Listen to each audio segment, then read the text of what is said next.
Hello, have you ever heard of the term murder simulator?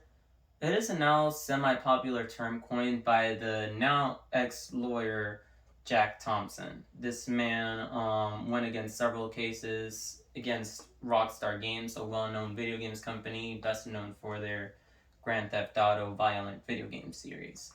And those words get you thinking, and a lot of people in today's day and age believe that video games are to be blamed for how our kids and how our youth are starting to turn out.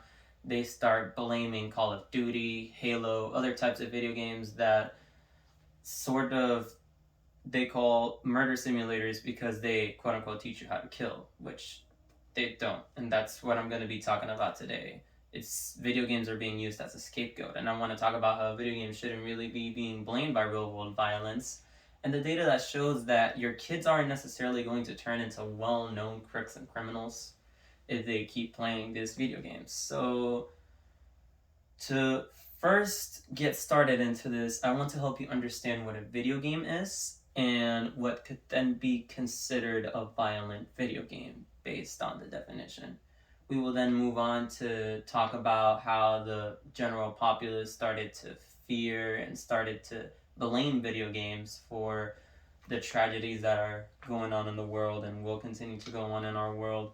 And then we will talk about how there is no real strong link between violent video games and violent acts in the real world, such as school shootings, massacres, and other types of disasters, and how parents can easily become more involved in their kids' lives and be more entangled with their kids' video game experience to make sure that they're raising their kids right. So, to start off, we need to clarify what a video game is. According to Marcel Danesi, a video game can be defined as a game that's played on an electronic device and displayed on a television screen or other monitor. In other words, it's another form of interactive medium that lets us immerse ourselves in whatever fantasy we choose to be. It's more immersive than TV because there's more manual input from the person playing the game. And so, based on that, now that we know what a video game is, it's basically a form of media that lets us express ourselves better than television or other mediums could. Let's see what a violent video game would be considered as. So, according to Mary Chelsea Fisk, a violent video game would be described as a game that uses and represents violence as the one and only way to solve an issue. Games like, for example, Halo, Call of Duty, Grand Theft Auto, games in which you don't really have another choice. You either have to do what you're asked, kill the aliens, kill the enemies, or start robbing and committing crimes in order to progress throughout the game. It's basically that. And now that we know what violent video games are based on previously established definitions now, we can start talking about why the general populace has developed such a fear for these games and why these games have become such a scapegoat for so many people.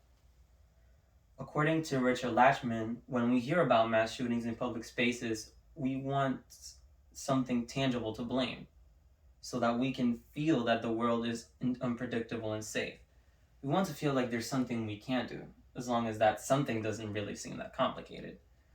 What he basically means by this is that people see these tragedies and these mass shootings, and instead of tackling the real world issues related to those tragedies, like gun control, like obvious signs that the people that committed these acts were in serious need of mental help, they instead choose to ignore those things and get more coverage and get the easy way out by saying, oh, it's those pesky video games, those damn video games, they are ruining our youth, they are corrupting us, they are demoralizing and crumbling the fabrics of our society. And obviously, that is a very narrow and fixated point of view that doesn't really apply all too well when you think about it. And it's not only been video games. According to the American Psychological Organization, these same accusations are waved at TV or other forms of media when they first emerged. Virtually since the dawn of television, parents, teachers, legislators, mental health professionals have wanted to understand the impact of television programs, particularly on children. These programs, like the gangster films, like serials, they promoted violence even though they were technically being under certain guidelines that would keep them as safe for public consumption. It started out with TVs, and it's kept going. It even affected video games, according to Dominic Uno, who speaks of now dead comics resurfacing. Comics from the original 19s and 50s, when they first came out, they were heavily criticized. And those times, the debate over comic books hopped from the back of the newspapers to the front, section by section, from book reviews and religious columns to the women's department to the Heart newspapers. This was because these first comics and serials were very dark, very gritty. They were based on horror. They had blood. They had shooting before the comic regulations started to pop up and basically banned all of those original comics because they feared that it would be corrupting the minds of the young people that were obviously consuming it more than the adults of the time period. So we can see that video games are not really being targeted as a form of escapism. This happens with every time the media outlets or the media corporation gets a new product or a new way to interact with the media. And so we can see that the fear that violent video games generates in society can be attributed to a fear of a new medium, which people can interact with, but they don't understand clearly yet. That being said, though, we can now look at how violent video games are not causing real-world violence. We can also discuss how parents can be more involved and better taking care of their children, as parents can also play a major role in all of this. According to the Amplifier magazine, analysis of mass homicide perpetrators themselves have not identified substantial link with violent video games. They did a lot of these studies on mass shooters, primarily on schools, and they found that there was really no strong link between violent video games that these kids played and the violent actions that they partook in. Obviously, the Columbine Massacre being one well-known massacre everywhere. The perpetrators of this massacre, while they played video games, they never mentioned it in any of their testimonies or in any of the little notes that they left for help.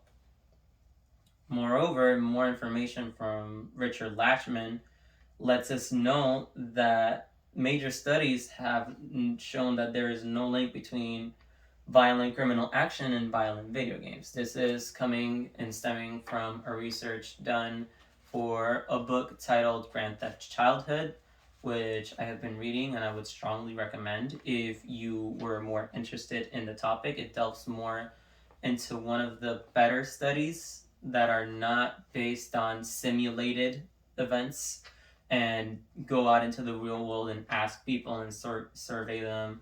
It's a really good book, and if you were more interested in the topic, you should probably get into it.